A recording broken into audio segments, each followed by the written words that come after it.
I mean, it was anything you could do differently, I guess. You ask him. They had a whole spiel in here, so. The game kind of hanging there. The Warriors have executed to rebuild the lead. John Morant, KCP, but able to retrieve. 4 in the shot clock. Morant lines up a... My God, what is that smell? You feel like you get the same joy right now that we used to see from you? No. Fast team, they're not reckless with playing fast. Morant for 3. Okay. Eastern Conference Rookie of the Month last year in January. Morant's 3 well short. Guarded by Aldama. Flashback. Who do you look at around the league as you're studying and say, we're going to have to run through them? Celtics. No one in the West. Nah, I'm fine in the West. What did you just say? I'm fine in the West. Say it again to my face. I'm fine in the West. When it comes to John Morant the past 4 years, this has him more known for his complaint with coaches, off-the-court antics, and injuries than actually playing basketball. Right now, John Morant's overall value, his trade value is lower than ever. And the vast majority of NBA fans, they're kind of done with John Morant and the Jaw experience.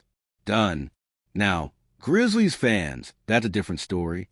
By all accounts, people in Memphis, they love John March. And if he leaves them, doesn't matter who replaces him, their guy John Morant, he's gone. They're going to be devastated. So right now, John Morant, he holds the keys in the future of the franchise from Memphis and go 2 ways.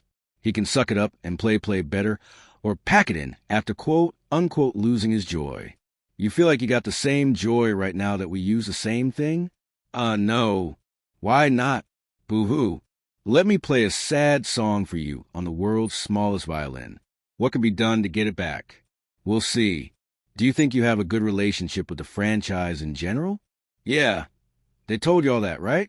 Now, to give Jaws some grace, the only game he really quit and packed in extremely was versus the Lakers in the second half. Besides that, John Morant actually just playing really bad basketball in the past 4 games. As bad as you'll see. 16 points per game, 30.5% from the field from 3, 5%, and 4.8 turnovers. John Morant the past 4 games for this entire saga has a grand total of 21 made field goals. Turnovers, he's at 19. An early miss with the overplay, and he's able to steal and pirouette away from Jaren Jackson Jr. Gets it back from Vince, and then Shepard picks his pocket boarded by Coward. Coward rebounded the game. More who fast. Jaw right now is playing his worst basketball since 2020 when he was a rookie. And with Ja playing so bad, really packing in, I wouldn't say fully quitting, but half quitting. It is a big-time excuse for his play not being up to standard. As he follows over the past couple years, this guy's production efficiency has dropped nearly every single season. And right now, Ja is at rock bottom. So what does he do? The classic excuses, deflections of, I lost my joy and the coaches aren't up to snuff. Now look, Memphis's new coach, Thomas Islo, might not be the greatest coach in the world. When it comes to a superstar player, a so-called superstar, no coach can make you play that bad and tank yourself from 3. Or the last 4 games, you're 1 for 21. Digging the rebound out. Sets up more up. He's short. More from deep down. No good. Well, it's the offensive board.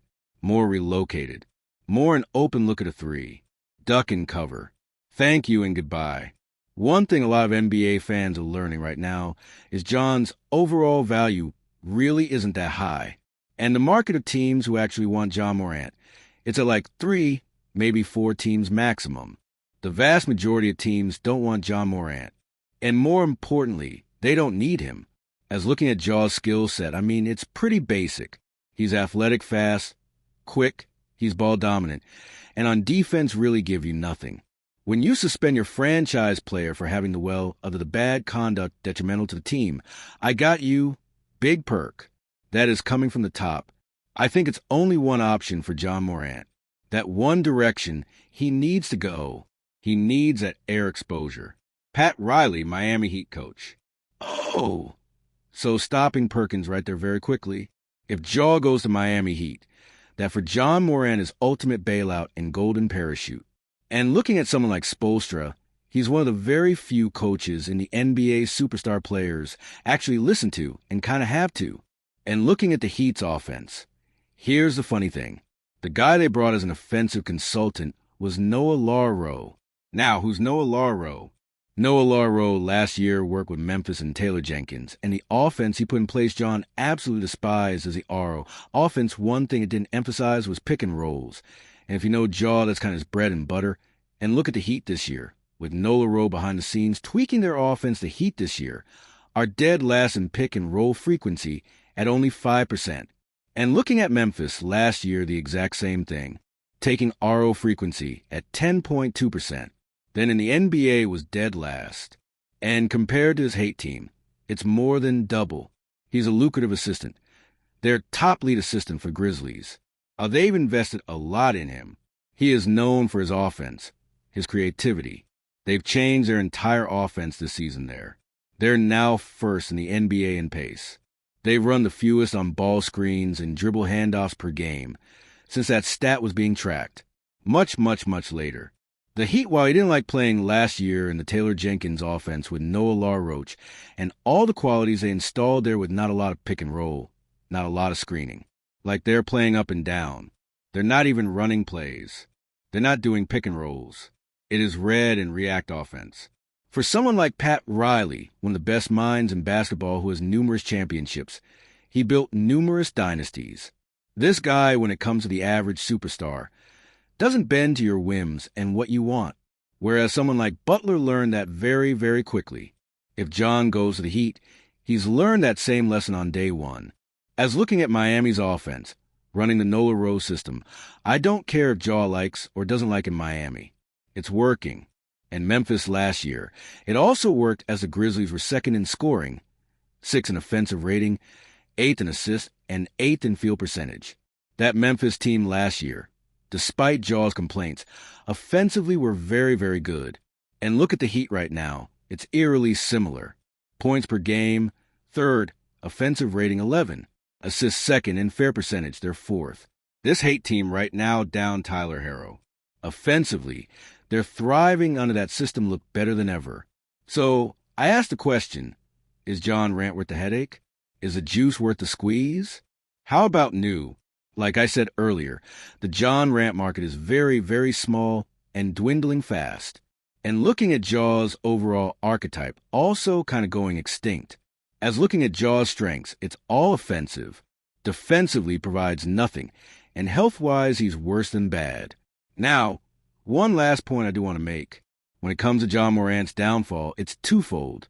Jaw as a player, yes, has stagnated, but the rest of the NBA has caught up in an instant. As looking at the best guards in the league, this list is deep, and the amount of guys better than John Morant is growing every single day. Look at these 9 players right here. Luka, Maxey, SGA, Booker, Mitchell, Brunson, Curry, Edwards, and Kate Cunningham. Those guys right there definitively are better than John Morant. No questions asked. Correct.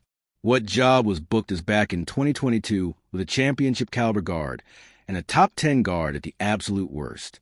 Fast forward today, that top 10 status is hotly debated. And in my view, compared to guards, he's not even close. As looking at Tier 2, you have guys like Glamolo, James Harden, a Trae Young, Halliburton, even Garland and Fox. John Morant right now, compared to those guys, he's in that tier, but debatably in the bottom half of even that one. Long story short, Jaw's career is in a downhill spiral since 2022. And now in 2025, everyone's taking notice. As always, thank you guys for watching. Hope you enjoyed it. I'll next time